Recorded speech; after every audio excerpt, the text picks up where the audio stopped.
workshop. This week we're going to be talking about clearing. I'm so pleased that you could join me here again after my show on A1R Psychic Radio on Moonstruck TV that we've just finished out of the USA. So what we're endeavouring to do each week with these little mini workshops is help you understand some of the areas of life that you may be struggling with. I know for those of you that struggle with the word clearing, it's one of those difficult things that, everybody sort of says to you, let go, clear, we've got to release the energy, we've got to let go of things that no longer serve us in our lifetime. And you sort of feel to yourself, well, what am I doing wrong? I thought I'd cleared that issue. I thought I'd really come to terms with things.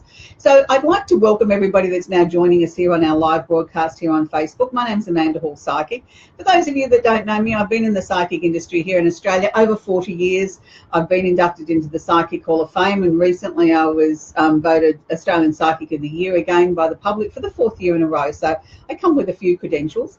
And I'd like to sort of really work with you this week on the topic of clearing. And as I said, people have this magical idea in their head that, okay, great, I've just walked out of a relationship and I've cleared all the emotions. I've had a good cry. I've talked it over with my friends and that's it, I've released it.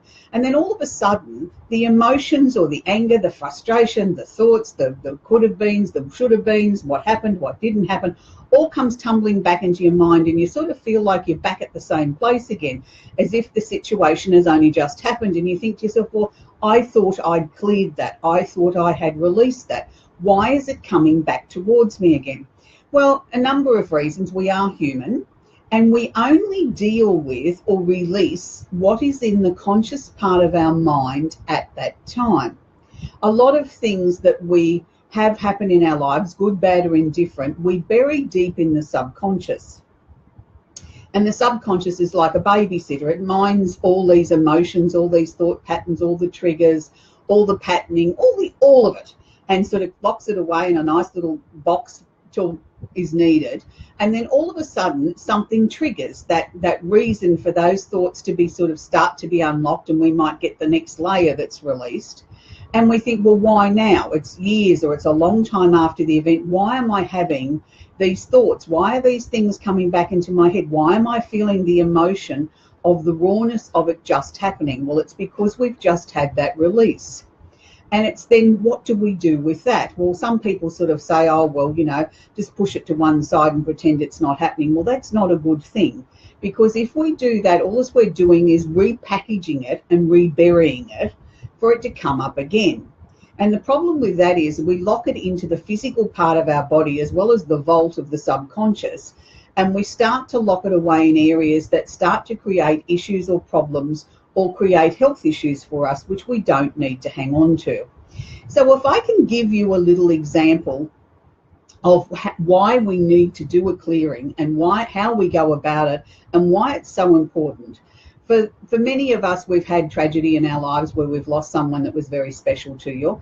For me, it was over 30 years ago. It was my late husband's birthday today, and people say to me, well, why would you still have a bad day or have sad thoughts or whatever after all those years? Wouldn't you be completely healed?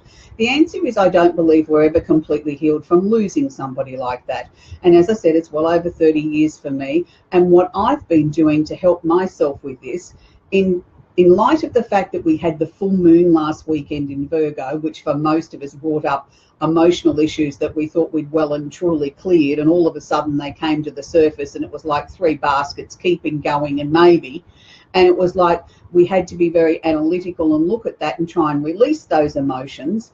And it brings me to this situation where I knew that it was heading up to my late husband's birthday. So a couple of days before his birthday, I started to write down on a piece of paper how I was feeling.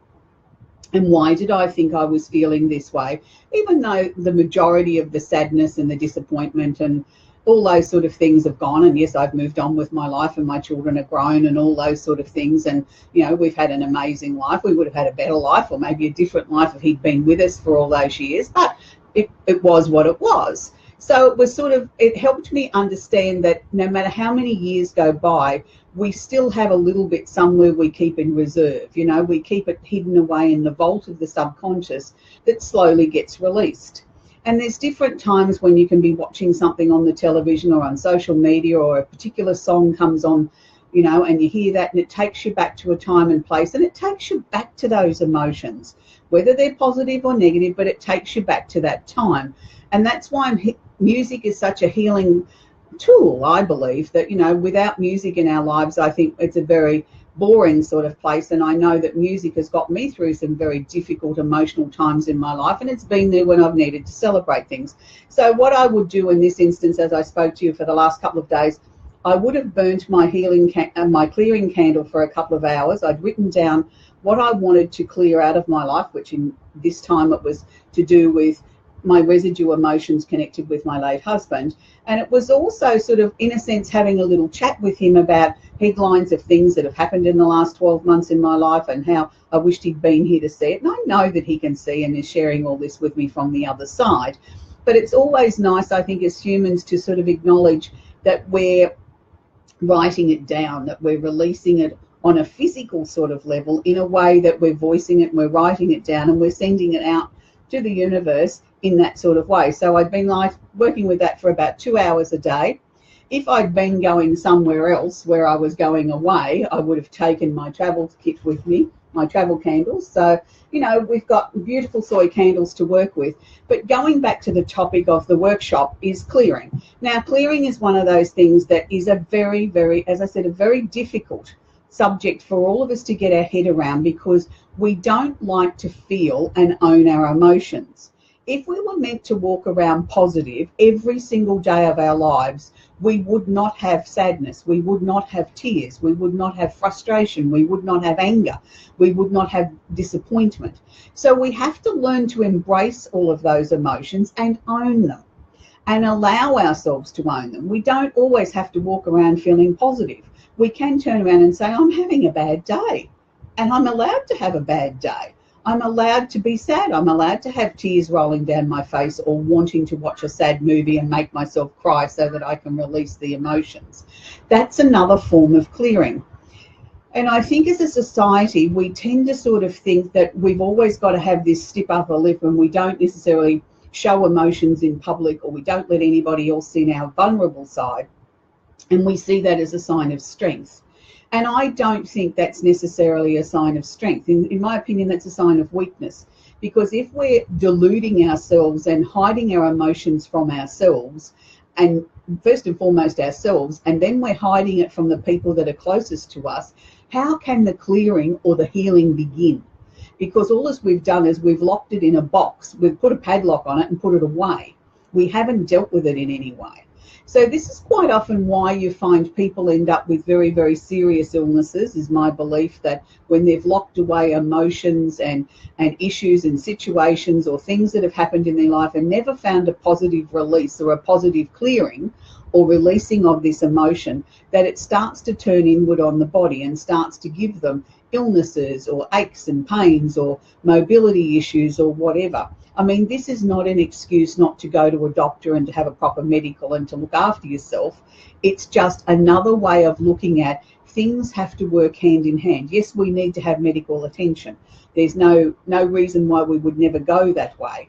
But we also have to look at helping ourselves. It's all well and fine in saying, I want a better life. I want positive things to happen in my life. But if we don't clear out a space for positive things to come into our life, because what's in the space is all this old, outworn emotions that we no longer need, don't service us in any way, and are literally holding us back, like having, you know, 2 leg irons full of concrete blocks on our legs that we can't go forward, then what use is trying to be positive and trying to manifest new and exciting opportunities to our life if our life is already full because we haven't released anything? So if you can look at your life as being like your wardrobe, you know, you occasionally go into your wardrobe and you have a good clear out. You throw things out that you no longer can fit into, you don't like, they're out of date, you haven't worn it in a long time, it's going to the charity shop, and then all of a sudden you've got this space. You've got space then to replace what you've thrown out with some new, fresh, exciting garments. Well, that's what life should be about. So in the next 7 days, whether you have one of my clearing candles or not, I'd really like you to start consciously working on yourself in clearing. Sit down and write yourself a little list about one issue, one thing that you think that might be holding you back. It may be an old love affair. It may be an argument you had with somebody. It may be a disappointment you had with yourself, that, you set yourself this goal of you were going to be a size 10 by September and it didn't happen, and, you're really cranky with yourself over that. Well, that needs to be cleared. Not always do we achieve everything that we set out to do, and that's not that we've failed. It just means that other things happened in our lives, or that wasn't the thing that was taking the precedence over our energy at that point in time. So we need to be looking to clear, and we need to sort of do that fairly regularly. But I think it's always important to look at sort of trying to clear an issue between the moon cycles. Once a month we have the full moon, and then once a month we also, usually about 2 weeks apart, we have the new moon. So I like to do clearing or releasing work in between the moon cycles. I feel that's when it's at most powerful. Preferably, I prefer to do it in between the full moon and the new moon, not necessarily after the new moon to the full moon. I like to do it then because the full moon is about releasing and letting go of. So that just sort of goes hand in hand with, if we've released and let go of some old issues, now we can clear the residue and lead us up to being ready for the new moon, where we start to draw towards us. It makes logical sense to me. Everything should be what feels comfortable to you. And it might be something that you really struggle with. You go to start to write a little story about what you want to clear, and all of a sudden you find the tears are streaming down your face and you think, I can't do this, it's all too hard. Well, that's okay. There's always next month.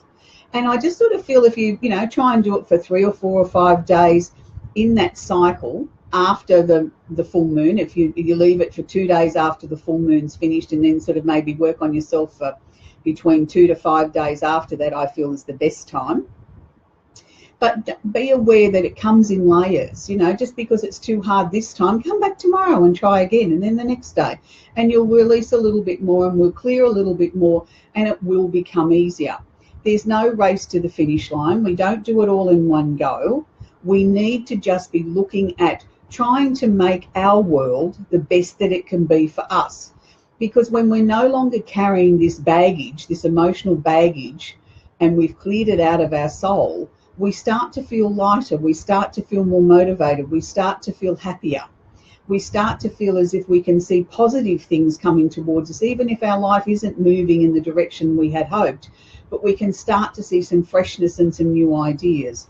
So it is always important to try and clear. It's like cleaning, we clean our homes to make it feel fresh and new. Well, why don't we clear or clean our soul and clean our emotions? That's all I'm asking of you to do.